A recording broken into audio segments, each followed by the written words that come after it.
और अब मैं अनुरोध करती हूँ माननीय मुख्यमंत्री जी से, जिनके अंदर प्रदेश को एक नया कलेवर देने की ताकत स्वयं सूरज भगवान जिनके नाम में समाहित ऐसे युग पुरुष माननीय मुख्यमंत्री जी का जोरदार तालियों के बीच अभिवादन करते हुए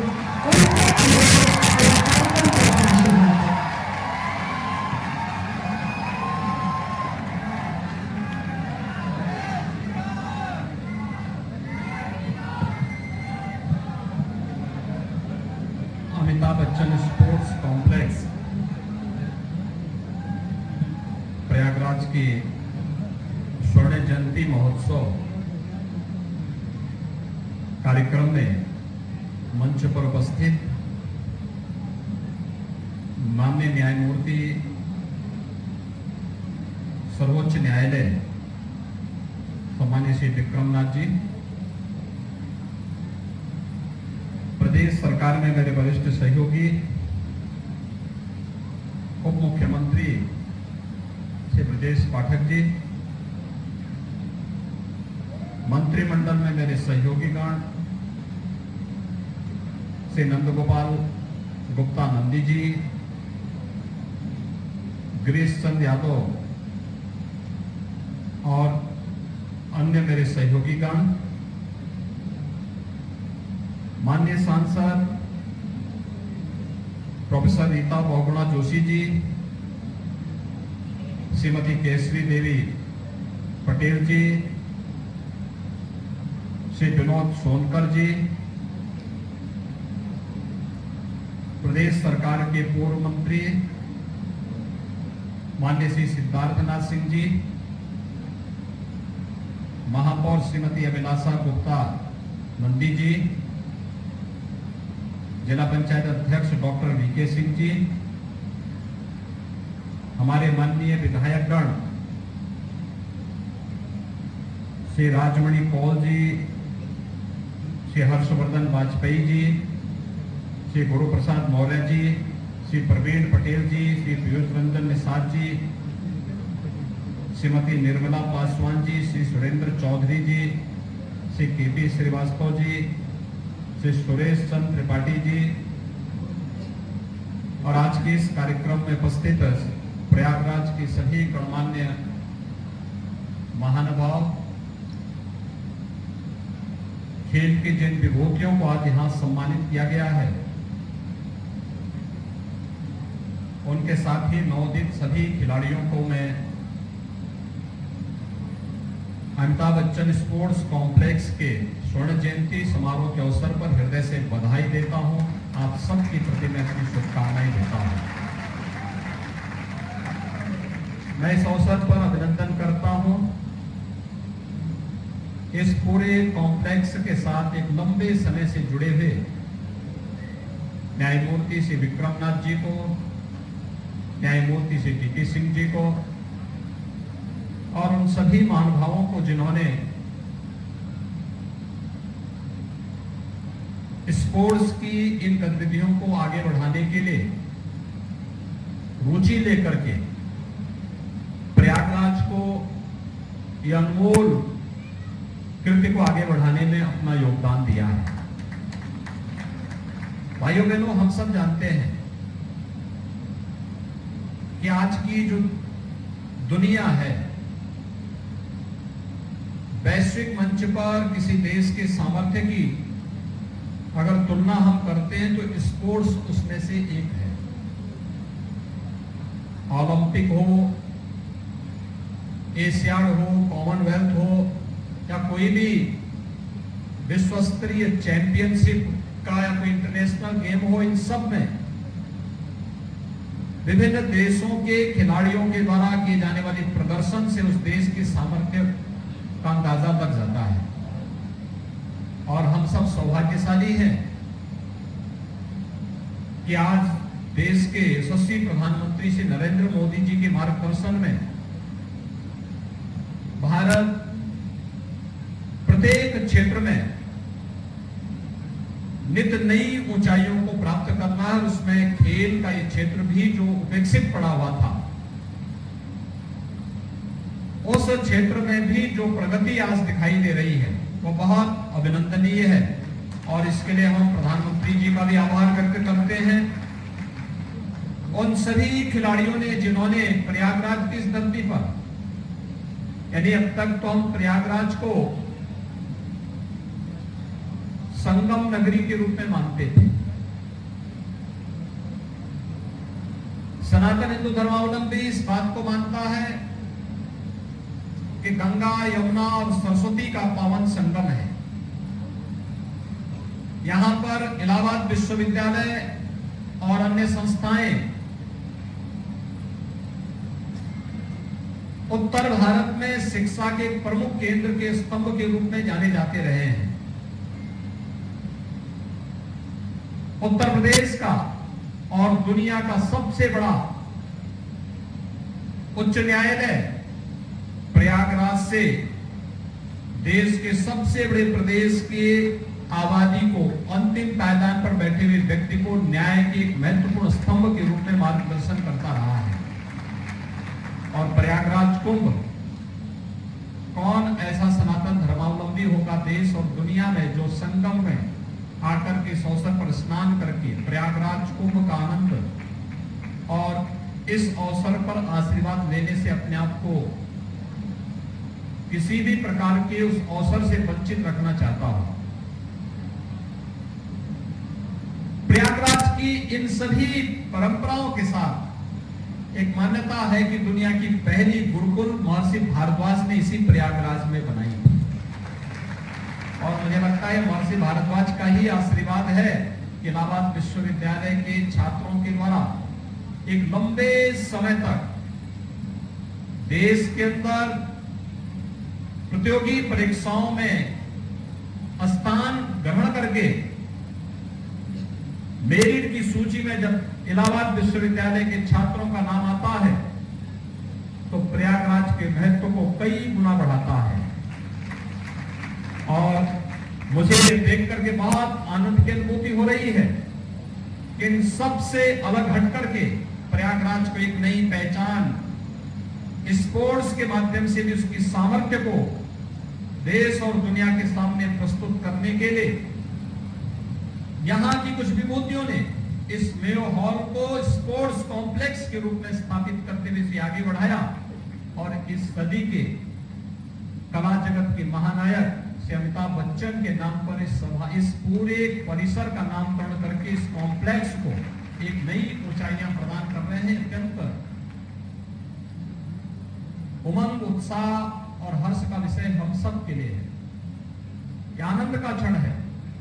स्वर्ण जयंती वर्ष व्यक्ति के जीवन में, संस्था के जीवन में बहुत महत्वपूर्ण होता है। 50 वर्ष की उपलब्धियों को लेकर के हमें आत्ममंथन करने और अपनी भावी योजनाओं को आगे बढ़ाने के लिए हम लोग कार्य कर रहे हैं। और मैं धन्यवाद दूंगा न्यायमूर्ति विक्रम नाथ जी को, जिन्होंने इसमें रुचि ली और रुचि लेने के साथ आज एक सप्ताह से स्पोर्ट्स की विभिन्न प्रकार की गतिविधियां यहां पर चल रही हैं। मुझे बताया गया बैडमिंटन का है, नॉन टेनिस का है, टेबल टेनिस का है, वॉलीबॉल का है, स्क्वैश का है, अन्य तमाम प्रकार की स्पोर्ट्स की गतिविधियां यहां पर एक साथ संचालित हो रही है। स्वाभाविक रूप से अभी तक राज्य सरकार इसमें सहयोग करती रही है। राज्य सरकार इस संबंध में अपने स्तर पर सहयोग करती रही है और मुझे बताते हुए प्रसन्नता है जो यहां पर आज माननीय न्यायमूर्ति जी ने और हमारे पूर्व वक्ता मेरे सहयोगी ब्रजेश पाठक जी ने, नंदगोपाल नंदी जी ने और खेल मंत्री जी ने जो बात यहां पर कही, उसी को आगे गति देने के लिए लगभग प्रयागराज में स्पोर्ट्स की एक्टिविटी को आगे बढ़ाने के लिए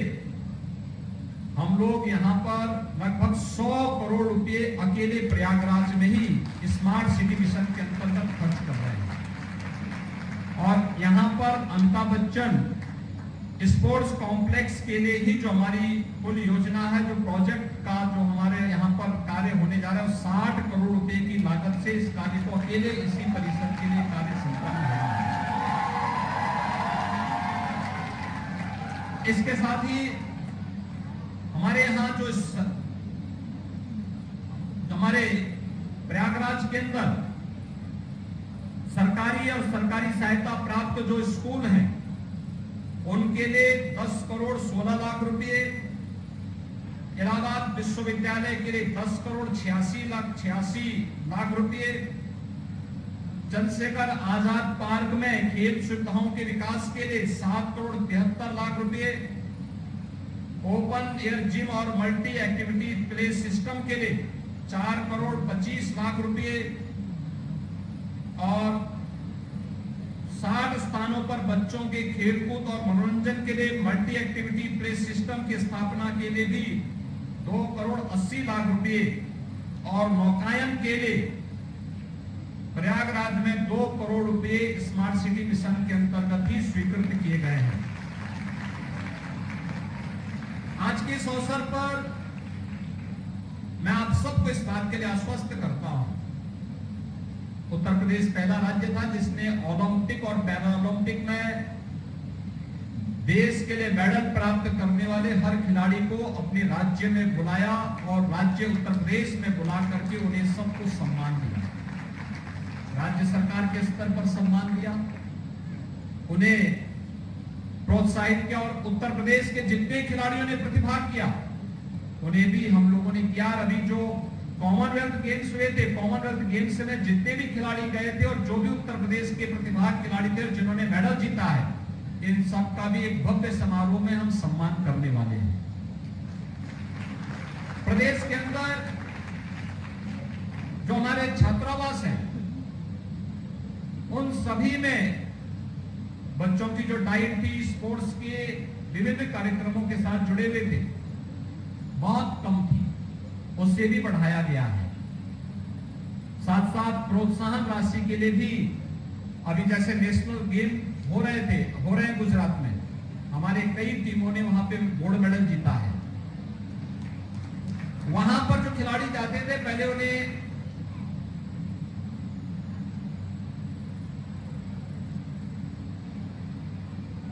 थर्ड ईयर की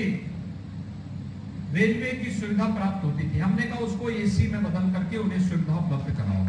और ये सुविधा हमने हर खिलाड़ी को दी जो वहां प्रतिभाग करवाई थी। बहुत बड़ी टीम इस बार वहां गई है और अच्छा प्रदर्शन कर रही है।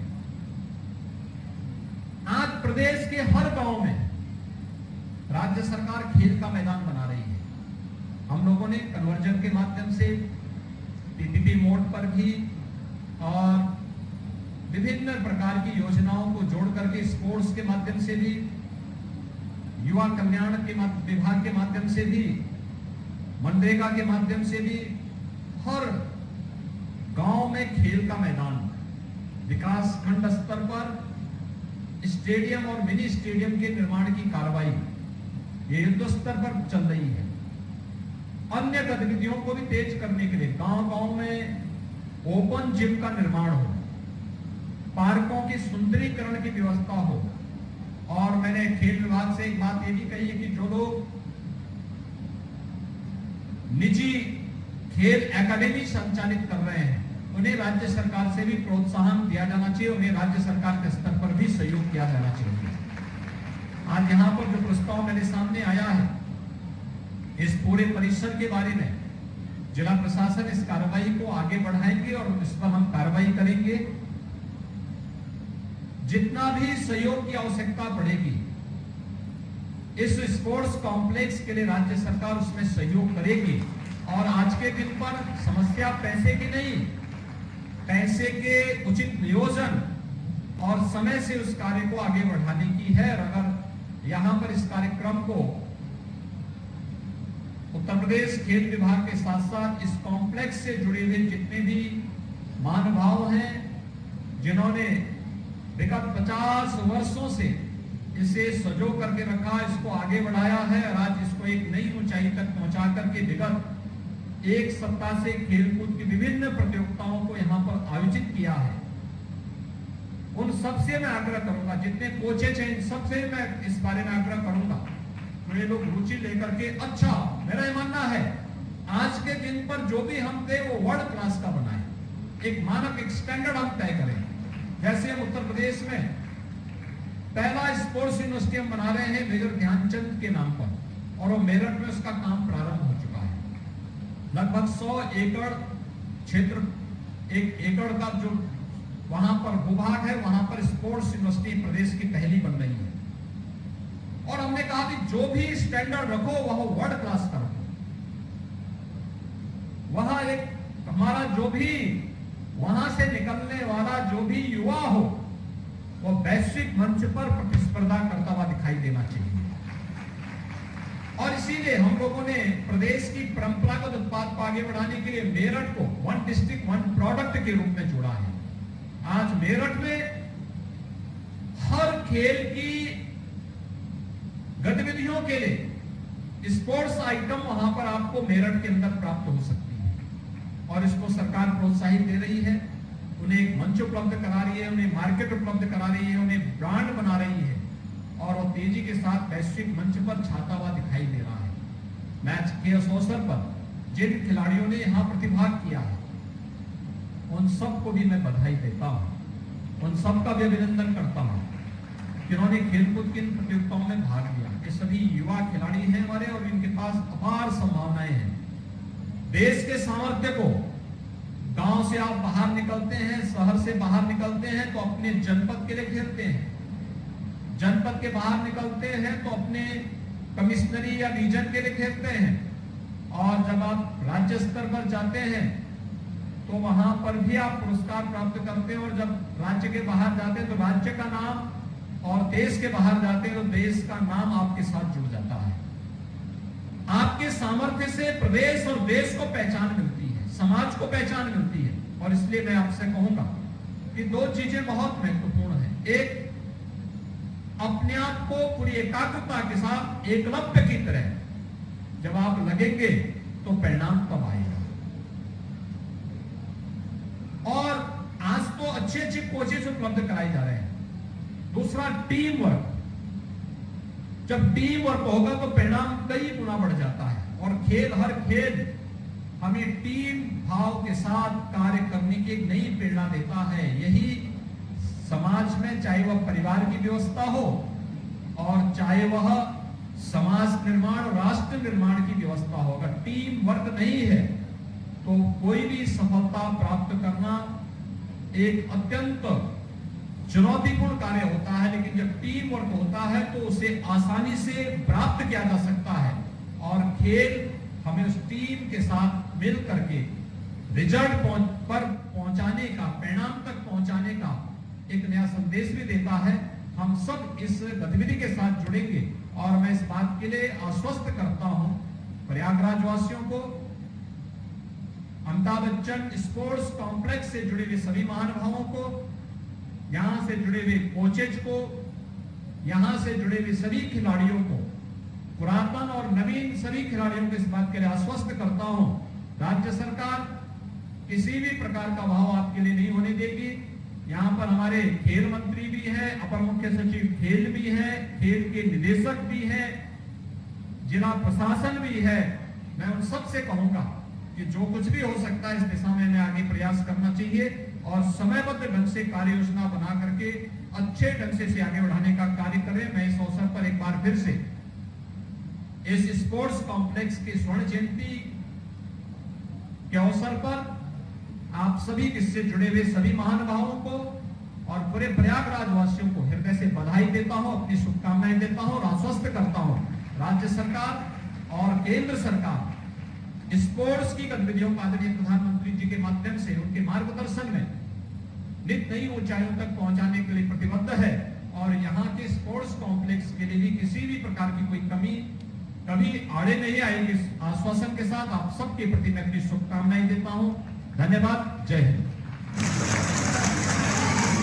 बहुत बहुत धन्यवाद माननीय मुख्यमंत्री जी।